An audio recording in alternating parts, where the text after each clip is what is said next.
This call is being recorded. Okay, hey everybody, it's Barbara Bourland. Seems like it's been a while since I've been on the call, but we've had so many great speakers addressing this series on the Blueprint Basics Boot Camp, and we're almost done, almost to the end of the book. But my topic is actually, when I first saw it, I went, "Oh, I don't know if I want to do that," but then I realized it is actually one of my most favorite topics. And the topic is on resolving concerns. So we know how important this is, obviously, and we know that it's something that having the ability to handle what we might call objections, but we're going to talk about that word, objections or concerns, how it does pretty much come up with every person that you get past the first little bit with. They're going to have some concerns, some questions. Maybe you could call them objections. So we do need to make sure that we are comfortable with knowing how to respond to what is inevitable. But I want to start out by saying we're not going to just talk about what you say or how you respond, because that honestly is probably the least important aspect of this topic. It's not really a matter of just learning the cut and dry, those pat answers to what people say. And we'll all agree, people pretty much say the same thing. Once you've been in the business for a while, the concerns that you hear are really just a handful that they say maybe in different ways, but pretty much the same things come up.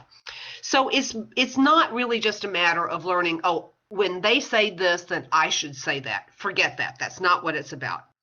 Yes, learn that so that you have some comfort in having that in your back pocket, but there are some aspects of this particular part of the blueprint that are far more important. And what I would like to say is what you say in response to what we would call an objection is far less important than the attitude with which you address the concern. Because, actually sometimes it's better not even to say anything. It's really better to do what? To listen. So let's talk about that first. Remember that in any conversation we're having with a potential business builder or customer, that what we are having is a conversation. What is a conversation? It's a back and forth communication between two people who respect each other and are willing to listen to one another and also to share with one another. What you do not want to do is to find yourself defaulting into the position of being in a debate. We are in our conversations in order to educate, in order to create understanding. We are looking to determine what people's blind spots may be. And what I mean by that, what areas that they may not really have a thorough information about, things where they have a deficit in their understanding. And so we're seeking to find out what those are so that we can help fill in the blanks. Take care, eliminate any kind of attitude of trying to confront, be defensive, winning. This is not a matter of winning and losing, and it's definitely not a matter of convincing people. I would like to go over a sequence which I use in almost any kind of interaction that I have that involves something where there might be a difference in opinion. So that this is something that you can take to any part of your life, but there's a sequence that I like to use in my own thought process of how to approach that conversation. And it's really, really appropriate in regard to responding to concerns. The first thing that I always want to do is to seek first to understand. That means being a very active listener. To listen, one must close one's mouth. So seek to understand by listening. The next step is to ask questions that clarify. And the basis of that is do not assume that you know what they mean, because oftentimes what a person means has nothing to do with what you heard. They may have said it in a way where you made the wrong assumption. You may have simply made the wrong assumption because you have a different mindset, or they may not be expressing themselves fully. So ask questions that will clarify their position and help you understand exactly what they mean. And also don't ask questions that helps you understand very clearly what their attitude is. So for example, if someone says, oh, is this an MLM? Don't go under the assumption that they think MLM is bad. Ask them a question that lets you know whether they have any kind of experience and what that experience might be. So that's step 2, ask questions to clarify. Step 3 is really to be respectful of their attitude or position and find ways to validate their opinion. Everyone is totally entitled to their opinion about things. They form opinions based on their life experience, on their own sets of belief, and those opinions are real to them. Whether you agree with them or not, they're real to them. So find ways of making sure that you are showing respect for their attitudes, and also finding ways to let them know that they have a right to have that attitude or that opinion. And then the last step of the 4 steps that I like to use is move into a mode of being empathetic. Empathy, that means putting yourself into someone else's situation. Now, this doesn't mean this doesn't necessarily mean being all touchy-feely, like, oh, I know how you feel. Oh, I feel so sad too. No, it's not necessarily like that. But what it means is that you are looking, when you hear what someone says, look inside yourself and into your own experiences so that you can help project yourself into what they are saying, so that you can really actually personally understand a little bit more from your own personal experience what they're saying. So those are the 4 steps I like to use when there's a situation where there might be a difference of opinion. Now, let's back up just a minute. I do recognize that sometimes when people state an objection, they may not really be saying that because they truly believe it. So this is kind of a sidebar, but I think it's important. Sometimes people will say something that helps them be in a position that makes them feel more comfortable. People will always move away from something that is giving them pain, even if it means giving up something that might be really good. So above all, people will avoid something that seems painful to them. So, for example, you might have caught them unprepared. They may not have been expecting you to talk about some kind of opportunity. They don't like being unprepared, so they throw out some kind of objection to kind of cover that up. Or you may be talking to someone who does anything to avoid having to tell somebody no. They are people pleasers. They hate to tell people no, so they'll not even allow themselves to get in a position where they have to say no. So they'll throw something out there as a smokescreen. They may be kind of uncomfortable with people getting into their personal space, so they throw out an objection. Or they just don't like to be challenged. So the best defense for being, challenged in, where you may be challenging their set of beliefs or their position in life or how well they're doing, their status, they don't like to be challenged, so they'll throw out an objection. Or sometimes they just don't like anybody to let them appear weak, and confessing that things aren't as good as they want them to look is a sign of weakness, so they'll throw out an objection.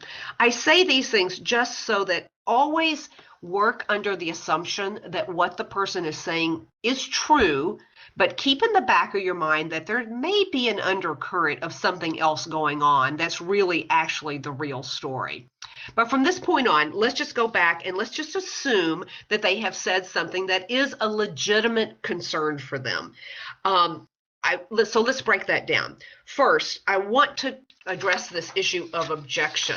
Let's not call them objections, okay? Let's just call them limiting beliefs. People have limiting beliefs about what their worldview is. So limiting beliefs are things that upon which that people make decisions. Well, I can't do that because.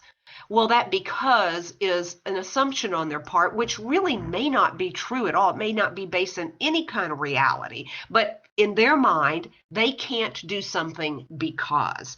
So don't think about them as really objections, but think about it more from the person's mindset. What is it that they're scared of? What is it that they're running away from? What fear are they avoiding? What pain are they avoiding? And also, of course, going back to what I've said before, if you're talking to someone as if they have raised an objection, then you're going to be more likely to be getting into a debate with them. But if you understand that what they're really talking about is something that they just don't believe about themselves or about the world around them, you could help guide them into a more clear and realistic understanding of things. And in that position, you are educating, you are not debating. So what are these limiting beliefs that people might bring into a conversation? There's basically only two. They may have a limited belief about their own ability to do something beyond which they are doing right now. They just can't see themselves being able to do anything beyond what they're doing. So they'll say things like, I don't have enough money. I don't have enough time. I can't sell anything. I don't have enough contacts. I don't have enough experience. These are all reflecting their own personal assumption about what they have. Do they approach life from the perspective of prosperity or poverty? They are reflecting that in those statements. The other limiting belief that they can be addressing is they may have a limited belief in whether network marketing can really help them. Most people, when they say, oh, network marketing, oh, boo, they really don't have personal experience in that. Maybe they do, but in the end, it's really more of what they're mulling about in their mind is, can this really help me? Is it real is this really possible that network marketing could help me get what I want? So when they're mulling this in the back of their mind, what they'll throw out are things like, oh, is it one of those things? I think that's the kind of thing where I have to go and talk to all my friends. I don't want to bother my friends. Or they may say, well, how much do you make in this? Those kinds of questions you could get kind of defensive about. But honestly, if you understand that the real question in the back of their mind is it really possible that something like this could work for me? Then you'll be able to answer or respond to their statements rather than being defensive. And this is where we now get to the last part of the lesson, which is the meat of it, which is what do you say? And honestly, the approach of feel, felt, found is without doubt the very best way of talking to people and responding when they raise a concern that reflects their own limiting beliefs. I think if anyone has gone to any kind of training, they have heard it talked about feel, felt, found, and it basically dials down to this. I know how you feel. I felt the same way, but this is what I found. And that goes in so many different permutations. You can take that simple little equation and apply it to every single stated concern. And you can use either your own story or the story of someone that you know, either a friend, upline, downline, crossline, someone that you heard on a call. All of those things are so helpful to have as your backup to help you help other people understand the possibilities that are available for them, as opposed to believing in these assumptions that are not true for them. And this feel, felt, found approach, the reason it works so well is because it is founded on empathy. And empathy, as I said, is the ability to project yourself into a person's situation.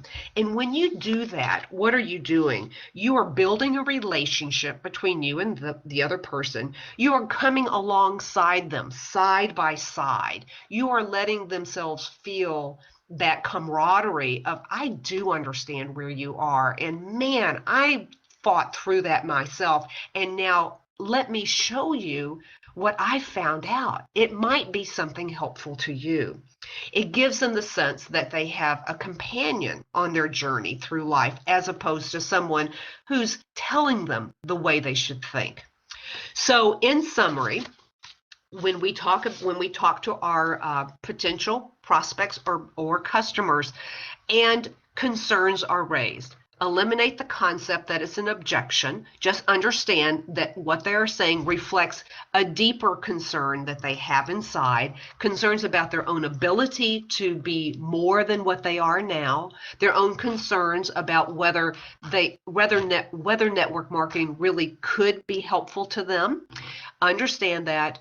Respond with empathy after you have practiced active listening, you have asked clarifying questions, you have remembered to be respectful and validating, and then you have approached them with empathy. And if you use all of those techniques together, I think that you will find that not only will you have greater success in your discussions with your potential business owners, but you will also enjoy the conversation. It will be enriching for you as well. So with that, we will close this training. I went a couple of minutes over. I'm apologizing. I'm trying to not talk too fast tonight. And I'm going to stop the recording. But before I do that, I want to just encourage all of you to be on the call next week. We will be talking about a biggie. It's called the close. Learning how to close the deal. So everyone, please we are going to have a guest speaker. It's a secret. So we will be back on the call same time next week. And everybody, I hope you had a fabulous Thanksgiving and are looking forward to a beautiful, beautiful Christmas season to come. I'll talk to you soon. Give me a call if you need my help. Take care.